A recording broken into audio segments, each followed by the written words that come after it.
Hi అండి, welcome to Prasanna vlogs. ఈరోజు మనం 10 వంటింటి చిట్కాలేంటో తెలుసుకుందాం. మొదటిది వచ్చేసి ఇడ్లీ పిండిలో నీళ్లు ఎక్కువై పల్చగా అయితే కాస్త బొంబాయి రవ్వ వేయండి. పిండి గట్టిగా అవ్వడమే కాకుండా ఇడ్లీలు టేస్టీగా కూడా ఉంటాయి. అలాగే రెండవది వచ్చేసి కడిగిన బియ్యంలో బిర్యానీ ఆకు వేయండి. అన్నం ఉడికాక ఆకు తీసేస్తే అన్నం మంచి వాసన కూడా వస్తుంది. అలాగే మూడవది వచ్చేసి బంగాళదుంపల్ని వేయించడానికి ముందు మజ్జిగలో నానబెడితే టేస్టీగా ఉంటాయి.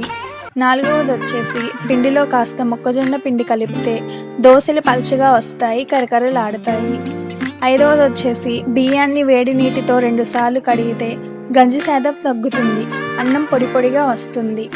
అలాగే ఆరవది వచ్చేసి పప్పు తొందరగా ఉడకాలంటే దానిలో చిన్న అల్లం ముక్క వేయండి, అప్పుడు పప్పు తొందరగా ఉడుకుతుంది.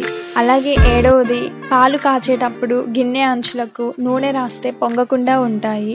అలాగే ఎనిమిదవది కూరలో ఉప్పు ఎక్కువైతే కాస్త బియ్యపు పిండి కలపాలి. అలాగే తొమ్మిదవది వచ్చేసి పచ్చిమిర్చికి ఘాట్లు పెడితే నూనెలో వేయించేటప్పుడు పేలకుండా ఉంటాయి. అలాగే పదవది బీట్రూట్ సన్నగా తరిగి ఎండబెట్టి మెత్తటి పౌడర్గా చేసుకొని ఫుడ్ కలర్గా వాడుకోవచ్చు. Thank you for watching.